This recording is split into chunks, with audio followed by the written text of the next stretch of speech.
Tapi ketika izin itu sudah diberikan, ditunggu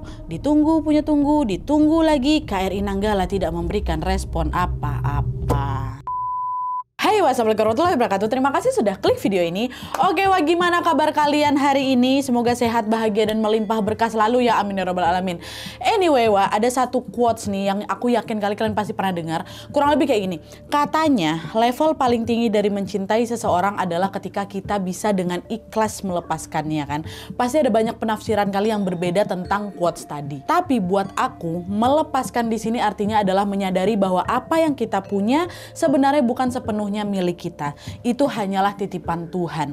Jadi kalau misalnya sewaktu-waktu diambil ya kita harus bisa ikhlas dan menerima lah gitu kan, insya Allah. Tapi wah, gimana jadinya kalau ternyata mereka yang tiba-tiba diambil ini jumlahnya ada 53 orang sekaligus. 53 orang yang penuh cinta, berdedikasi tinggi, ingin mengabdi pada negeri, tapi pada suatu hari mereka tiba-tiba pergi dan tidak akan pernah kembali lagi. Pasti sangat sulit untuk melepaskan dan menerima kepergiannya kan, wah. Inilah yang terjadi dalam tragedi tenggelamnya kapal selam KRI Nanggala 402. Sebuah tragedi yang merenggut 53 personel pahlawan maritim kita. Nah, penasaran dengan kisah selengkapnya? Jadi tanpa berlama-lama lagi kita langsung masuk aja ke ceritanya, Wak, ya. Check it out.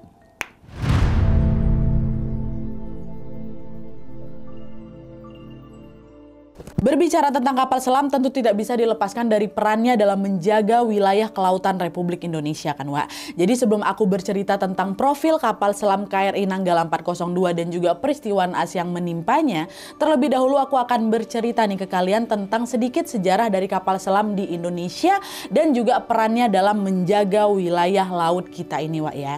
Jadi, Indonesia ini merupakan negara kepulauan terbesar di dunia yang memiliki lebih dari 17.500 pulau. Jika di total, Wak, sepertiga wilayah Indonesia ini adalah daratan yang luasnya mencapai 1,9 juta kilometer persegi, sedangkan 2/3 wilayah Indonesia ini terdiri dari lautan yang luasnya sampai 5,8 juta kilometer persegi.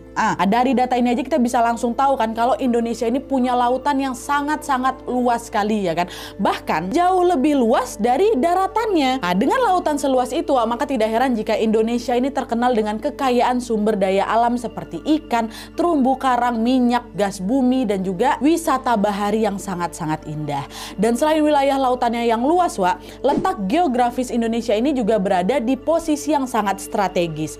Indonesia berada di antara dua benua, yaitu benua Asia dan juga benua Australia, dan juga berada di antara dua samudra, yaitu Samudra Hindia dan juga Samudra Pasifik. Nah, kedua samudra ini pun merupakan jalur utama pelayaran dunia, Wak, di mana sekitar 70% angkutan barang dari Eropa, Timur Tengah, dan Asia Selatan yang menuju ke wilayah Pasifik atau juga sebaliknya, Wak, mereka harus melewati dulu nih wilayah perairan Indonesia nih. Jadi bisa dibayangkan kan, Wak, betapa padatnya lalu lintas di wilayah Indonesia ini kan. Nah, mengingat ada banyak sekali kekayaan alam di laut Indonesia dan juga padatnya lalu lintas pelayaran di sana, Wak, maka wilayah laut Indonesia pun perlu sekali untuk dijaga dengan ketat. Di mana garda terdepan yang berperan penting dalam menjaga dan juga mempertahankan laut kita adalah Tentara Nasional Indonesia Angkatan Laut atau disingkat dengan TNI AL. TNI AL juga memiliki beberapa fungsi seperti melaksanakan tugas di bidang pertahanan, melaksanakan tugas diplomasi Angkatan Laut, dan juga menegakkan hukum serta menjaga keamanan di wilayah laut pastinya. Itu tadi tentunya bukan tugas yang mudah, Wak. Agar bisa melaksanakan tugasnya dengan baik, TNI AL ini pun dilengkapi dengan berbagai armada dan juga persenjataan militer nih. Salah satunya yaitu kapal selam. Sesuai namanya, Wak, kapal selam ini adalah kapal yang bergerak di bawah permukaan air ya, menyelam lah dia gitu ya kan. Dan hampir semua tentara angkatan laut di dunia ini juga memiliki dan juga mengoperasikan kapal selam. Kalau di Indonesia sendiri, Wak, pada tahun 1958 sudah mulai tuh dibentuk satuan kapal selam, yaitu para awak kapal yang akan mengoperasikan kapal selam. Pada saat itu mereka dilatih dan dididik tentang segala hal yang berkaitan dengan kapal selam ini. Lalu jika memang sudah mahir atau misalnya pendidikannya sudah selesai, Wak, mereka ini pun kemudian dilantik menjadi pasukan Hiu Kencana namanya, yaitu sebutan untuk Korps Satuan Kapal Selam Republik Indonesia. Lalu kurang lebih 1 tahun setelah pasukan kapal selam ini mulai dibentuk, Wak, tepatnya pada bulan September tahun 1959, Indonesia pun membelilah itu 2 unit kapal selam dari Uni Soviet. Nah, inilah, Wak, kapal selam pertama yang dimiliki sama Indonesia. Nah, kapal selam itu kemudian diberi nama KRI Cakra dan yang kedua KRI Nanggala. Tapi ini KRI Nanggala yang pertama pertama Wak ya, bukan KRI Nanggala 402 ini. Ini yang pertama kali nih. Dan FYI Wak, semua kapal selam di Indonesia pasti ditandai dengan inisial KRI di depannya, yang merupakan singkatan dari Kapal Perang Republik Indonesia ya Wak ya. Nah, semakin bertambahnya waktu Wak, jumlah unit kapal selam yang dibeli sama Indonesia juga semakin banyak. Jadi nggak cuma 2 itu aja. Di masa awal kemerdekaan sekitar tahun 1960-an Wak, tercatat bahwa Indonesia sudah memiliki 12 unit kapal selam. Tadi yang pertama ada apa? KRI Cakra sama KRI Nanggala. Lalu datang lagi Wak, KRI Nagabanda, KRI Candrasa, KRI Trisula, KRI Nagarangsang, KRI Wijaya Danu, KRI Hendrajala, KRI Bramasta, KRI Pasopati, KRI Cundamani, dan KRI Alugoro. Nah, 12 unit kapal selam yang sudah aku sebutkan tadi juga memiliki masa operasional Wak, yaitu antara 6 sampai 20 tahun aja. Jika masa operasionalnya sudah habis, maka kapal selam itu pun harus dipensiunkan ya. Nah, KRI Cakra dan KRI Nanggala, 2 kapal selam pertama milik Indonesia ini pun akhirnya pensiun pada tanggal 12 Desember tahun 1966 Wak. Lalu di tahun-tahun berikutnya kapal selam yang lain juga menyusul nih pensiun juga. Dengan begitu Indonesia pun kembali harus lagi nih membeli kapal selam yang baru. Sisa-sisa udah pensiun kan, harus beli yang baru lagi. Dan salah satu kapal selam baru milik Indonesia pada saat itu adalah KRI Nanggala 402.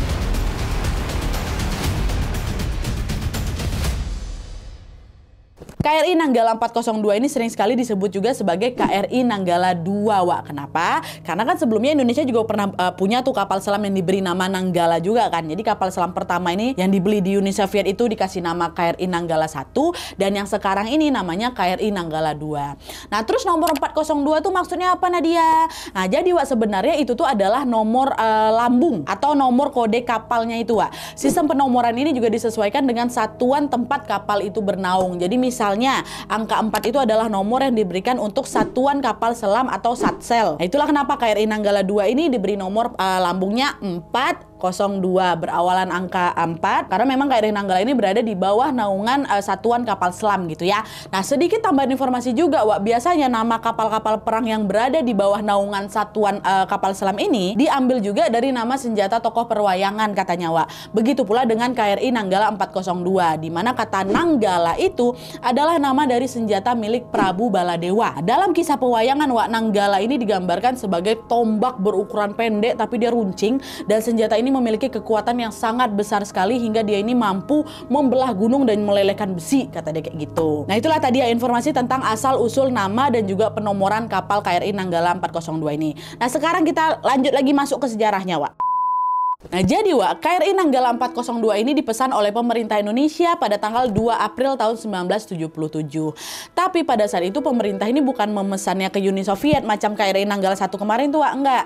Kali ini pemerintah Indonesia memesan kapal selam ini di Jerman, tepatnya di pabrik Howaldstrik Düsseldorf yang berlokasi di kota Kiel. Jadi ini beda negara Wak ya, KRI Nanggala 1 ini dari Uni Soviet, sedangkan KRI Nanggala 2 dari Jerman. Nah, proses pembuatan KRI Nanggala 402 ini dimulai pada tahun 1978. Dan sesuai pesanan dari pemerintah Indonesia Wak, kapal selam ini pun akhirnya didesain khusus untuk menjadi kapal selam serbu atau kapal selam pemburu.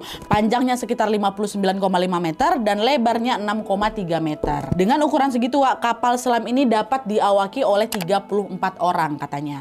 Dan saat berada di permukaan air Wak, berat kapal ini kurang lebih 1285 ton. Tapi saat udah mulai menyelam Wak, berat kapal ini mencapai 1390 ton. Jadi kan kalau udah masuk ke dalam air itu tentu jadi lebih berat kan, karena adanya daya tekan dari air gitu kan. Nah, terus kapal ini juga bergerak menggunakan 4 mesin diesel listrik Wak. Yang mana kalau lagi di permukaan air, kapal ini dapat melaju dengan kecepatan 11 knot atau setara 20 km per jam. Sedangkan pada saat dia sudah menyelam di dalam air Wak, kapal ini dapat melaju hingga kecepatan 21,5 knot atau setara 39,8 km per jam gitu ya. Jadi lebih kencang kalau dia nyelam gitu. Nah, sebagai kapal selam serbu Wak, KRI Nanggala 402 ini juga dilengkapi dengan persenjataan berupa 14 torpedo. Nah, torpedo itu apa ya? Torpedo itu macam rudal bawah air gitu lah Wak, yang dirancang untuk bisa meledak pada jarak tertentu dari target gitu. Dan biasanya memang ditembakkan dari kapal selam. Nah, ada tuh kan. Setelah melalui proses yang panjang kurang lebih selama 2 tahun Wak, KRI Nanggala 402 ini pun akhirnya selesai pada tanggal 10 September 1980. Nah, setelah jadi Wak, kapal selam ini juga masih harus menjalani beberapa kali kali uji coba di Laut Jerman Barat. Dites dulu tuh udah oke apa belum apa segala macam. Dan setelah semuanya dipastikan aman, barulah KRI Nanggala 402 ini dikirim ke Indonesia pada tanggal 6 Juli tahun 1981. Perjalanan yang ditempuh dari KRI Nanggala 402 dari Jerman ke Indonesia ini membutuhkan waktu selama kurang lebih 3 bulan lamanya. Sehingga kapal ini pun baru sampai di Indonesia pada tanggal 8 Oktober tahun 1981. Nah, pada saat itu KRI Nanggala 402 ini berlabuh di Dermaga Ujung yang ada di Surabaya. Lalu di tempat yang sama juga, tepatnya pada tanggal 21 Oktober 1981, kapal selam ini pun diresmikan oleh pemerintah Indonesia dengan dipimpin oleh Menteri Pertahanan pada saat itu, yaitu Jenderal TNI Muhammad Yusuf. Nah, sejak diresmikan itulah KRI Nanggala 402 ini pun mulai beroperasi dalam mengamankan wilayah laut Indonesia. Kayak gitu ya. Dalam perjalanannya KRI Nanggala 402 ini sudah banyak sekali berperan di berbagai penugasan penting dalam rangka menjaga kawasan perairan Indonesia. Ini aku rangkum lah beberapa ya. Pertama, di tahun 1999, Agustus sampai bulan Oktober 1999 KRI Nanggala 402 ini ditugaskan dalam sebuah misi intelijen di Timur Timur yang sekarang menjadi Timor Leste itu kan. Nah, tugas itu dilaksanakan bersama dengan KRI Cakra 401, di mana tugas mereka adalah untuk melacak pergerakan pasukan internasional Force for East Timor atau disingkat dengan Interfet. Nah, dalam tugas itu Laksmana Muda Purnawirawan Frans Wuwung bilang kalau KRI Nanggala 402 dan KRI Cakra 401 ini juga berhasil membuat Australia mengurungkan niatnya untuk bertindak macam-macam sama Indonesia. Terus yang kedua pada tahun 2000. Jadi di tahun 2000 ini KRI Nanggala 402 dikirim ke perbatasan Filipina untuk melacak jaringan penyelundupan senjata dalam konflik di Ambon dan Poso. Terus yang ketiga di tahun 2002 jadi pada tanggal 27 Mei sampai 3 Juni 2002 itu, nah KRI Nanggala ini ikut serta dalam latihan gabungan bersama US Navy atau Tentara Angkatan Laut Amerika. Lokasi latihannya berada di perairan Laut Jawa, Selat Bali dan juga di Situbondo. Terus yang keempat tahun 2004 Jadi pada tahun ini KRI Nanggala kembali ikut serta dalam latihan perang yang disebut sebagai latihan operasi laut gabungan di Samudra Hindia. Dan dalam latihan itu KRI Nanggala berhasil menenggelamkan ex-KRI Rakata, kapal buatan tahun 1942 dengan menggunakan tadi tuh tembakan torpedo. Terus yang kelima pada tahun 2005, tepatnya di bulan Mei, KRI Nanggala 402 ini dikirim ke sekitar Laut Kalimantan untuk mengawasi dan juga menjaga daerah perbatasan Indonesia dan juga Malaysia. Lalu yang keenam pada tahun 2012 KRI Nanggala 402 ini kembali diikut sertakan lagi dalam sebuah latihan gabungan bersama kapal selam dari Amerika, yaitu USS Oklahoma City, di mana dalam latihan ini juga dilakukan pertukaran masing-masing perwira dari kedua kapal selama 2 hari. Jadi macam studi banding gitulah mereka. Awak kapal selam Indonesia belajar di kapal selamnya Amerika, begitu juga sebaliknya awak kapal di Amerika latihan di kapal selam Indonesia gitu. Terus selanjutnya pada tahun 2015 KRI Nanggala 402 ini juga bergabung dalam Satuan Tugas Perisai Nusa 15 untuk melaksanakan operasi siaga tempur laut. Dan dalam operasi ini KRI Nanggala 402 memiliki peran yang sangat besar dalam mencegah dan juga menindak berbagai pelanggaran yang terjadi di wilayah perairan nasional, khususnya yang berada di perairan timur. Nah, jadi itulah tadi beberapa tugas dan juga latihan yang memang pernah diikuti oleh KRI Nanggala 402. Dari semua yang sudah dilakukannya, kapal selam ini berhasil membuktikan ketangguhannya, kekuatannya, dan juga kegagahannya sebagai kapal selam tempur. Maka tidak heran jika KRI Nanggala 402 ini kemudian disebut sebagai monster bawah laut. Meskipun KRI Nanggala begitu terkenal dengan kemampuannya yang sangat luar biasa untuk mempertahankan kondisi teknis dari kapal selam ini, KRI Nanggala tetap membutuhkan overhaul atau perbaikan secara menyeluruh. Nah, overhaul ini sudah dilakukan di Korea Selatan pada tahun 2010 dan baru selesai kurang lebih 2 tahun kemudian lah di tahun 2012. Nah, dalam overhaul ini ada beberapa fitur dari kapal ini yang di-upgrade. Contohnya, kedalaman jelajah selam yang aman untuk KRI Nanggala 402 ditingkatkan dari 240 meter menjadi 257 meter, ditambah tuh sekitar 17 meter kan. Terus juga di-upgrade juga nih kecepatan geraknya yang awalnya 39,8 km jadi 46 km per jam. Dan KRI Nanggala 402 ini juga mampu bertahan di dalam air selama 50 hari lamanya. Nah, dengan perbaikan tadi ditambah juga dengan fitur-fitur yang sudah di-upgrade, tentunya KRI Nanggala 402 ini semakin siap lah lagi kan untuk terjun kembali mengamankan laut Indonesia. Tapi sayangnya beberapa tahun kemudian, tepatnya pada tahun 2021, sebuah tragedi yang tidak pernah kita duga tiba-tiba terjadi di monster bawah laut ini. Kita masuk ke segmen tenggelamnya KRI Nanggala 402.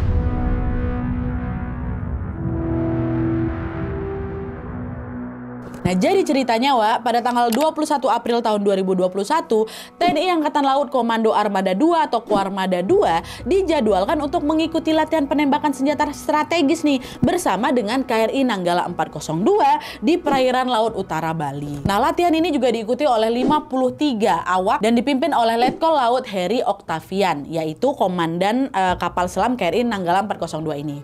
Nah, dalam kegiatan ini, Wak, nantinya akan dilakukan latihan tembak rudal nih. Latihan tembak rudal C802 dan juga torpedo SUT, di mana semua proses latihan ini akan dipantau oleh gugus tempur laut 2 dan juga akan didampingi oleh Sea Rider atau kapal patroli, Wak. Jadi nanti Sea Rider ini juga ikut terjun juga nih ke laut. Jadi KRI Nanggala 402 di hari itu nantinya akan dipantau oleh gugus tempur laut 2 dan juga didampingi sama Sea Rider gitu ya. Nah, setelah semua persiapan siap, Wak, pada jam setengah 3 pagi awak kapal KRI Nanggala 402 ini pun memberikan isyarat terbit atau isyarat mulai latihan. Lalu pada jam 3 pagi, Wak, mereka pun meminta izin pada gugus tempur laut 2 untuk menyelam ke kedalaman 13 meter dan akan menembakkan torpedo. Ini baru minta izin ya, Wak, ya, belum menyelam, baru minta izin. Kami izin ya mau nyelam kayak gitu ke gugus tempur laut. Nah, pada rentang waktu dari jam 3 sampai jam setengah 4, Wak, dari jarak 50 meter, kapal Sea Rider yang ngedampingin kapal selam ini, Wak, masih nengok tuh lampu pengenal dari KRI Nanggala dan juga periskopnya. Kalian tahu periskop tuh yang bentuk mirip teropong tuh loh. Kapal selam kan ada teropongnya. Nah, ininya masih kelihatan nih sama Sea Rider. Fungsi periskop ini untuk melihat objek dari posisi tersembunyi gitu. Masih terlihat, oh masih ada tuh mereka di situ gitu kan. Lalu beberapa saat kemudian gugus tempur laut 2 pun akhirnya memberikan izin pada KRI Nanggala untuk melakukan penyelaman. Nah, pada saat sudah menyelam ini, Wak, Sea Rider masih nengok nih KRI Nanggala dengan sangat jelas. Tapi sesaat kemudian muncul keanehan di situ, Wak. Dimana pada jam 3:46 pagi periskop kapal Nanggala ini udah nggak kelihatan lagi. Padahal harusnya pada saat menyelam di kedalaman 13 meter, periskopnya harusnya masih kelihatan gitu loh. Ini Sea Rider udah nengok nggak kelihatan. Tapi pada saat itu awak kapal KRI Nanggala 402 ini masih bisa melakukan kontak sama gugus tempur laut 2 itu. Jadi sampai di sini masih dianggap aman-aman aja tuh, Wak. Nah, memasuki jam 4 pagi, Wak, kapal selam Nanggala 402 ini sudah memulai prosedur penggenangan peluncuran torpedo. Dan dari yang aku baca di internet nih, Wak, ya, penggenangan ini adalah prosedur di mana peluncur torpedo ini mulai diisi air sama bahan bakar, Wak. Jadi pada saat itu para awak yang ada di kapal itu sudah mulai bersiap-siap untuk menembakkan torpedo ya. Lalu setelah prosedur itu selesai dilakukan, tepatnya pada jam 4:25, komandan dari gugus tugas latihan pun memberikan izin kepada KRI Nanggala 402 untuk menembakkan torpedonya, ya kan. Tapi ketika izin itu sudah diberikan, ditunggu lagi, KRI Nanggala tidak memberikan respon apa-apa. Dan di sisi lain, torpedo ini juga belum ditembakkan nih. Nah, gugus tempur laut 2 ini pun terus tuh, Wak, memanggil dan juga berusaha menghubungi para awak yang ada di KRI Nanggala 402 ini. Tapi sayangnya tetap juga nggak ada yang respon. Nah, disitulah mereka sadar bahwa KRI Nanggala 402 sudah hilang kontak. Dan untuk memastikan hal itu, mereka pun ngirim helikopter ke lokasi terakhir KRI Nanggala terlihat, yaitu di satu titik yang berjarak sekitar 95 km dari Laut Utara Bali. Pada saat helikopter udah berada di sana, Wak, hasilnya tetap nihil. Mereka sama sekali tidak mendeteksi keberadaan KRI Nanggala 402 di sana. Dan selain itu, Wak, jika latihan ini berjalan lancar ya, seharusnya KRI Nanggala 402 ini sudah muncul ke permukaan sekitar jam 5:15 pagi. Tapi sampai saat waktunya tiba, kapal selam ini belum juga terlihat. Akhirnya di detik itu juga, di jam 5:15 ini yang harusnya mereka udah timbul nih, Wak, ya, diadakanlah prosedur subblok namanya, atau pencarian kapal selam. Nah, subblok ini adalah prosedur awal, Wak, yang dilakukan pada saat kapal selam itu hilang kontak atau diduga mengalami masalah lah gitu. Lah, dilakukanlah subblok nih kan. Dan pada saat itu diduga KRI Nanggala 402 mengalami mati listrik. Nah, setelah melakukan pencarian kapal kurang lebih selama 3 jam, Wak, TNI masih belum juga menemukan tanda-tanda keberadaan KRI Nanggala 402. Akhirnya karena prosedur awal atau subblok tadi tidak membuahkan hasil, pada jam 6:46 prosedur pencarian pun dinaikkan dari subblok menjadi submiss namanya. Nah, jadi submiss ini adalah prosedur yang dilakukan setelah subblok ini gagal memastikan keamanan kapal selam, Wak. Jadi kalau misalnya subblok itu adalah prosedur awal pencarian kapal selam, Wak, submiss ini adalah prosedur selanjutnya lah gitu kan. Lalu ketika prosedur submiss ini dijalankan, Wak, pada jam 7 pagi dengan menggunakan helikopter TNI AL, Heli Panther, TNI pun berhasil menemukan adanya tumpahan minyak dan juga bau solar di beberapa titik di sekitar lokasi penyelaman KRI Nanggala 402. Adanya tumpahan minyak ini menimbulkan kekhawatiran bahwa KRI Nanggala 402 sudah tenggelam. Akhirnya menanggapi temuan itu, TNI ini pun langsung mengirimkan distress call atau panggilan bahaya ke International Submarine Escape and Rescue Liaison Office, yaitu organisasi internasional yang memang bertugas untuk mengkoordinasi operasi penyelamatan kapal selam. Nah, dalam panggilan itu TNI melaporkan bahwa adanya kapal hilang dan memungkinkan kapal ini tenggelam. Dan dari situlah bantuan pun mulai dikerahkan untuk membantu pencarian KRI Nanggala 402 ini. Nah, setelah TNI mengumumkan permohonan bantuan untuk mencari KRI Nanggala 402, Wak, berbagai bantuan baik dari dalam negeri maupun dari negara-negara sahabat pun mulailah itu berdatangan. TNI Angkatan Laut pun langsung mengerahkan kapal-kapal lain untuk ikut membantu pencarian ini, Wak. Ada dari KRI Raden Edi Marta Dinata, KRI Gusti Ngurah Rai, KRI Diponegoro, KRI Suharto, dan lain-lain. Dan selain itu juga bantuan penyelamat datang juga, Wak, dari Malaysia, Singapura, Australia, India, Amerika, Jerman, Prancis, Turki, dan Thailand. Semua tuh pada bantu nyariin kan. Tapi meskipun ada banyak tim penyelamat yang ikut serta dalam pencarian dan juga berbagai armada militer sudah ikut dikerahkan, pada saat itu mereka semua tetap harus bergerak cepat karena dikejar waktu, Wak. Musuh paling utamanya waktu itu waktu. Kenapa kayak gitu, Nadia? Karena dengan 53 orang yang ada di dalam KRI Nanggala 402 ini, pasukan oksigen hanya akan cukup untuk 72 jam ke depan. Oksigen itu akan habis pada Sabtu tanggal 24 April 2021 sekitar jam 3 pagi. Nah, tuh kan, akhirnya tanpa membuang waktu lagi, pencarian pun kembali lagi dilakukan, Wak. Lalu pada tanggal 22 April 2021, satu hari setelah kapal hilang kontak, Wak, Kepala Staf TNI Angkatan Laut Laksamana Yudo Margono, Wak, sempat mengatakan tuh bahwa timnya sempat mendeteksi adanya pergerakan objek dengan kemagnetan yang sangat tinggi pada kedalaman 50-100 meter di salah satu titik pencarian KRI Nanggala 402, Wak. Tapi belum sempat mereka mengidentifikasinya, objek itu udah menghilang duluan. Sempat terdeteksi itu, Wak, tapi udah keburu hilang gitu. Meskipun begitu, pencarian masih terus dilakukan, Wak. Tapi sayangnya pada tanggal 23 April 2021, pencarian belum juga menemukan titik terang. Lalu keesokan harinya, tepatnya pada tanggal 24 April 2021, TNI pun menemukan beberapa barang dan juga puing-puing kapal selam seperti peluru tabung torpedo, pembungkus pipa pendingin, botol pelumas periskop, dan juga alat sholat milik awak kapal.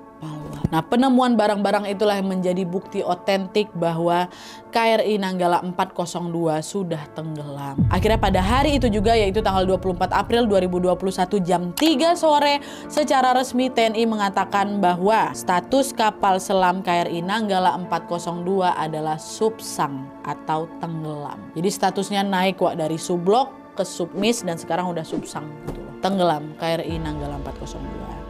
Dan setelah dinyatakan tenggelam, Wak, tim penyelamat pun masih terus tuh melakukan pencarian untuk mendeteksi di mana nih titik tenggelamnya KRI Nanggala ini kan. Lalu pada tanggal 25 April tahun 2021, mereka berhasil, Wak, menemukan citra atau gambaran citra bawah air yang sangat tajam dan jelas pada kedalaman 838 meter, Wak.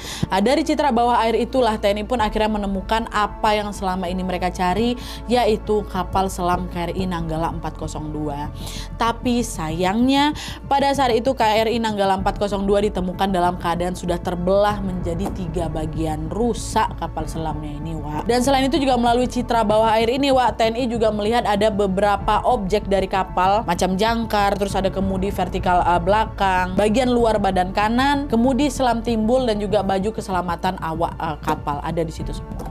Nah, dengan adanya temuan pada tanggal 25 April 2021 ini, secara resmi TNI mengumumkan bahwa 53 awak kapal KRI Nanggala 402 telah gugur dalam menjalankan tugas mereka.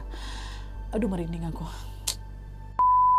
Nah, meski seluruh awak kapal KRI Nanggala 402 sudah dipastikan tidak selamat, Wak, prosedur selanjutnya yang harus dilakukan oleh TNI adalah mengangkat badan kapal dong. Akhirnya dalam hal ini tepatnya tanggal 27 April 2021, Laksamana Yudo Margono menyatakan bahwa TNI akan bekerja sama dengan SKK Migas atau Satuan Kerja Khusus Pelaksana Usaha Hulu Minyak dan Gas Bumi. Nah, menurut Pak Yudo, SKK Migas ini memiliki kemampuan di bidang pengeksploran minyak dan juga gas bumi lepas pantai. Yang mana minyak dan gas bumi ini lokasinya juga ada di dasar laut yang sangat dalam. Dan hal ini juga mirip dengan kondisi kapal selam yang pada saat itu juga tenggelam di dasar laut. Ya, orang kedalaman 838 meter, kebayang kan dalam kali ini. Makanya itulah minta tolongnya sama SKK Migas juga. Dan selain bekerja sama dengan SKK Migas, TNI juga mendapatkan bantuan dari Angkatan Laut Tiongkok. Di mana pada saat itu Angkatan Laut Tiongkok ini berkenan mengirimkan 3 unit kapal pengangkat milik mereka. Dan kan akhirnya setelah semua persiapan ini siap, operasi pengangkatan KRI Nanggala 402 pun dimulai, Wak. Proses evakuasi ini tentunya tidak mudah dan sangat beresiko kali ya kan. Dan bahkan bisa saja membutuhkan waktu yang tidak sebentar tentunya.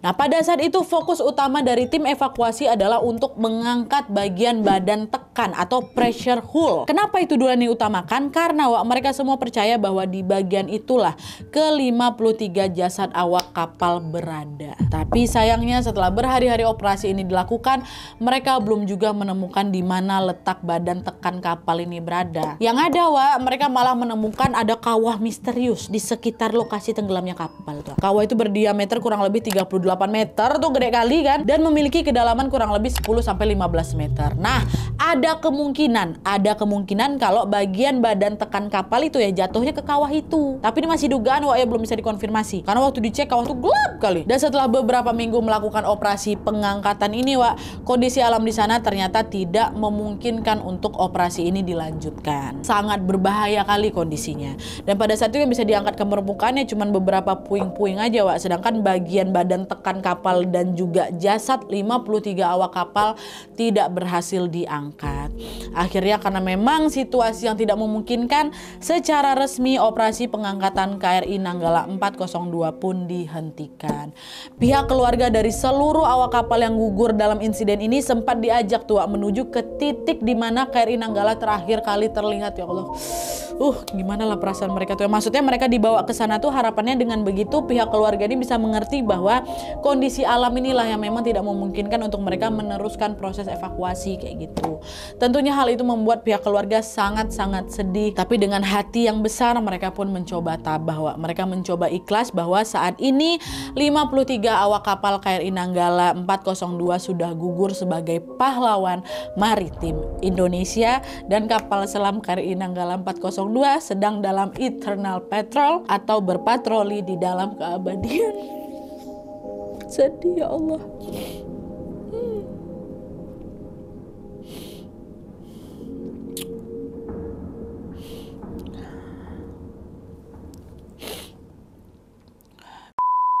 Oke, Wak, jadi itu tadi kisah tentang tenggelamnya KRI Nanggala 402. Kejadian ini merupakan duka yang sangat besar bagi kita semua tentunya.